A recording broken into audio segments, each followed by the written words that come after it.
Hello kids, how are you all? Welcome to Khalsa Little Flower Learn from Home program. Now students, open your English workbook. Let's continue with our workbook notes of Unit 11, The Wonderful World. In our previous lecture, we have completed till question number 7. Right? Now today let's start question number 8 on page number 143. So ready all of you? Let's start. Draw or paste the picture and write 4 to 5 sentences on the following. See, हमें जो topics दिए गए हैं उसके pictures टिक करने हैं और you can draw or paste, okay, and then you have to write 4 to 5 sentences about this. तो see, our first topic is trees.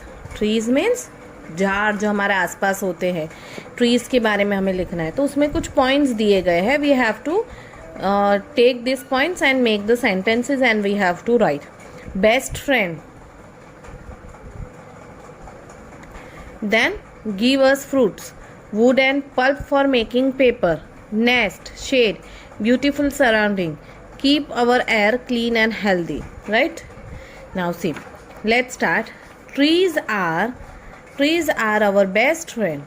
They give us fruit, wood for building and pulp for making paper. See, हमें trees हमारे best friend होते हैं. Right? Trees बहुत useful होते हैं.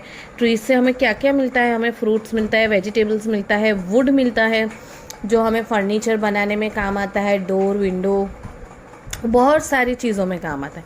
And pulp, ऐसा उसमें से पल्प मिलता है जो जिससे पेपर बनता है. जो बुक में हम लिखते हैं पेपर की होता है ना, वो पेपर उससे वुड से बनता है. Birds build their nest in trees. A tree gives a shade. See, जो birds होते हैं वो अपना शेड कहाँ बनाते हैं? नेस्ट, ट्रीज के ऊपर, और हमें ट्रीज से शेड भी मिलती है. Right? They make our environment beautiful. Trees also help to keep our air clean and healthy. See, trees की वजह से हमारा एनवायरनमेंट बहुत ही ब्यूटीफुल लगता है. ग्रीनरी कितना अच्छा लगता है. Right? And trees also help us to keep our air clean and healthy. जहाँ ट्रीज़ बहुत सारे होंगे तो वहाँ बारिश भी अच्छी होती है और हमारा एनवायरनमेंट क्लीन होता है. पॉल्यूशन उसमें एब्जॉर्व कर लेता है ट्री, तो हमें क्लीन एयर मिलती है.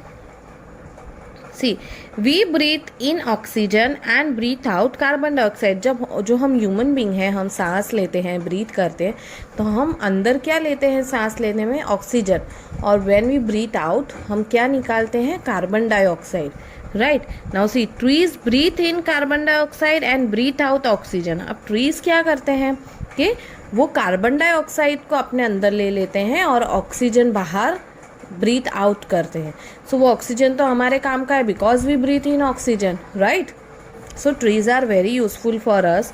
We are perfect partners. Trees और हम परफेक्ट पार्टनर्स हैं. हमारे घर के आसपास ट्रीज होने चाहिए. We should plant trees. Right? हमें ट्रीज प्लांट करने चाहिए. कुछ नहीं तो हमें छोटे छोटे प्लांट्स को भी ग्रो करना चाहिए.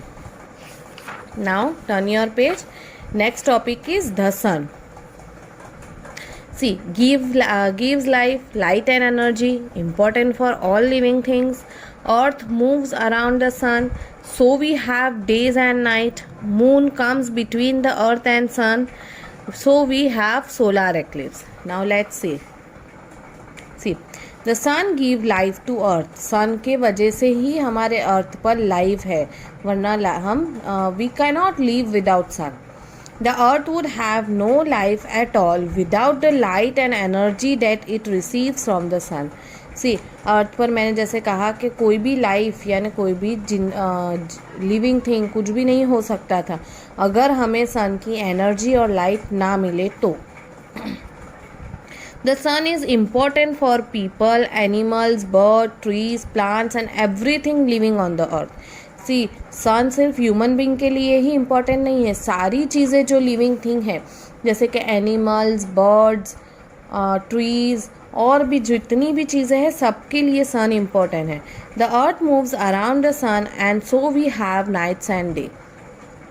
सी, जो हमारा अर्थ होता है वो सन जो होता है उसके आसपास हमारा अर्थ घूमता है, and that is why we get day and night. The moon moves round the earth. Moon जो होता है वो हमारे अर्थ के आसपास घूमता है, right. Sometime it comes between the earth and the sun. और कभी कभी ऐसा होता है कि जो मून होता है वो हमारे अर्थ और सन के बीच में मून आ जाता है। And there is a darkness during the day. और उस वक्त हमारे डे टाइम में भी थोड़ा अंधेरा सा हो जाता है, सन नहीं दिखाई देता है। This is called the solar eclipse, यानी उसे कहते हैं solar eclipse.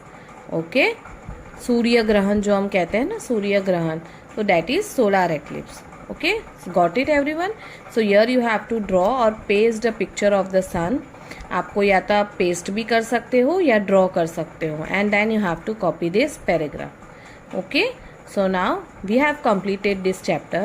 In our next lecture we will start with our next unit. You have to complete this chapter. Okay, bye everyone.